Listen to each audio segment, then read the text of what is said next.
When companies change something they've been extolling for the last 6 months, managers are expected to support that change. When employees step outside their lane, managers are supposed to manage that. But can managers do these things when they haven't been prepared?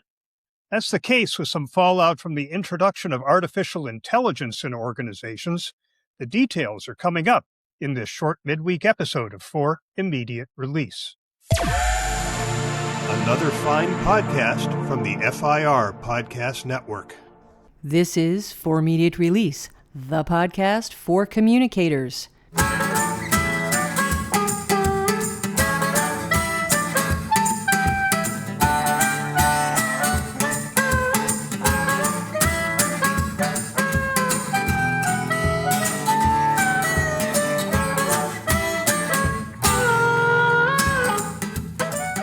Hi, everybody, and welcome to episode number 524 of For Immediate Release. I'm Shel Holtz, and you've got just me again this week.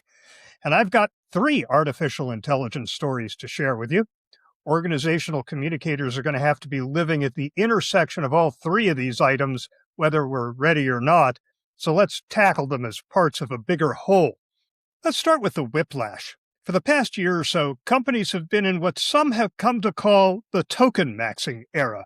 Throw AI at everything, reward employees for burning through as many tokens as possible, and worry about the ROI later. NVIDIA's Jensen Huang was quoted saying that if your $500,000 engineer isn't burning $250,000 in tokens, something's amiss. Meta reportedly ran an internal competition rewarding token usage. That was the mood last spring. Summer's mood is different.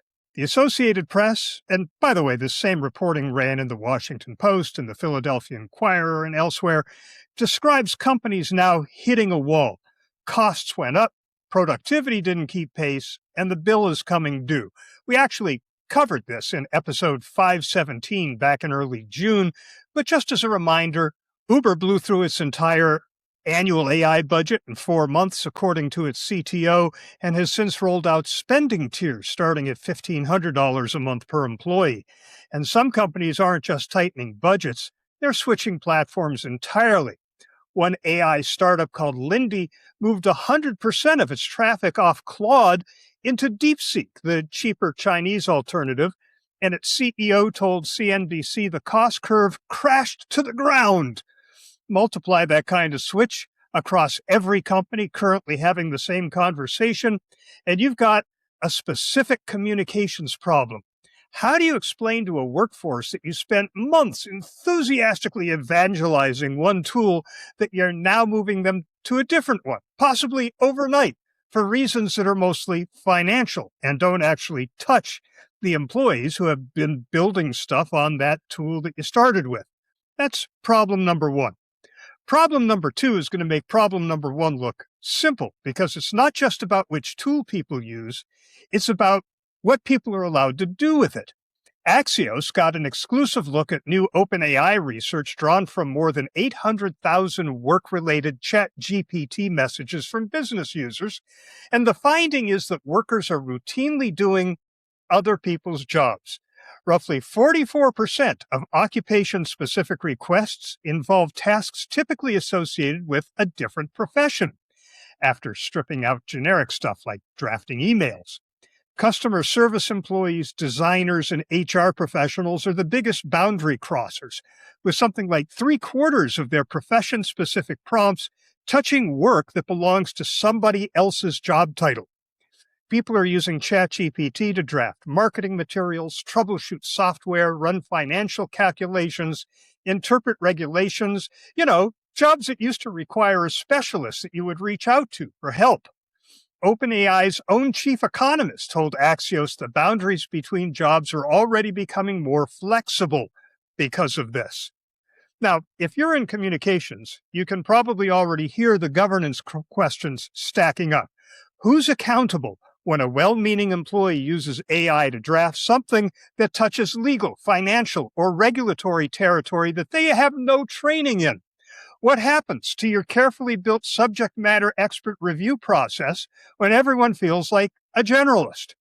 And when something goes wrong because of bad advice, an off-brand sentiment, a compliance miss, who owns that failure? Is it the employee, the tool, or the manager for not seeing it coming? And that brings us to the third piece, and honestly, it's the one that worries me most. HR Dive reported on new research from Indeed and YouGov, and the headline number is that 43% of managers say they feel poorly equipped or not equipped at all to lead a workforce that's fluent in AI.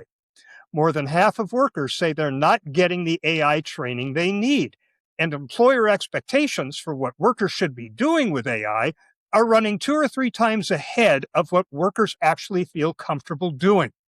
Indeed pointed out that companies have spent 2 years building AI-ready workforces, and the next challenge, and it's arguably the harder one, is building AI-ready leaders. Now, put these 3 stories together and you get a pretty clear picture. Companies are going to keep switching models and vendors as the economics shift. Employees are going to keep wandering across job boundaries because the tools make that easy and, honestly, tempting. And the people standing in the middle of both those trends, the frontline managers who have to explain the switch and catch the boundary problems and answer the "wait, am I even allowed to do this?" questions in real time, are the group companies have prepared the least. That is a communication problem, and it's ours to fix. If managers don't understand why the company moved off the model they spent 6 months championing, they can't credibly explain it to their teams. So they'll either go silent, which breeds suspicion, or they'll improvise, which is worse. If managers don't have clear guardrails for what AI-assisted work outside someone's lane is fine versus what needs a specialist's involvement, they'll either rubber stamp everything or block everything, and neither of those options serves the business. And if leadership training lags this far behind workforce adoption, managers become the bottleneck at exactly the moment the company needs them to be the translator, the interpreter. So here's what I'd be pushing for internally right now. 3 things. First, build the change narrative for platform and model switches before you need it. Just a plain language explanation of why these decisions happen that managers can use without having to invent their own justification on the spot. Second, give managers an actual decision framework for cross-boundary AI use. A simple test for when an employee's AI-assisted work needs specialist review so managers aren't guessing. And third, go to leadership with the Indeed numbers and make the case that you can't roll out AI training for the front line and skip the people who manage the front line. It's the difference between an AI rollout that sticks and one that quietly falls apart at the manager layer. So, thanks for putting up with a lone voice again this week. With luck, Neville will be back in the saddle next week. As I mentioned last week, Neville and I are set to have lunch in San Francisco on Thursday. It's the first time we'll have seen each other face-to-face in almost 7 years, if I'm remembering correctly. So I'm looking forward to that. Watch for photos.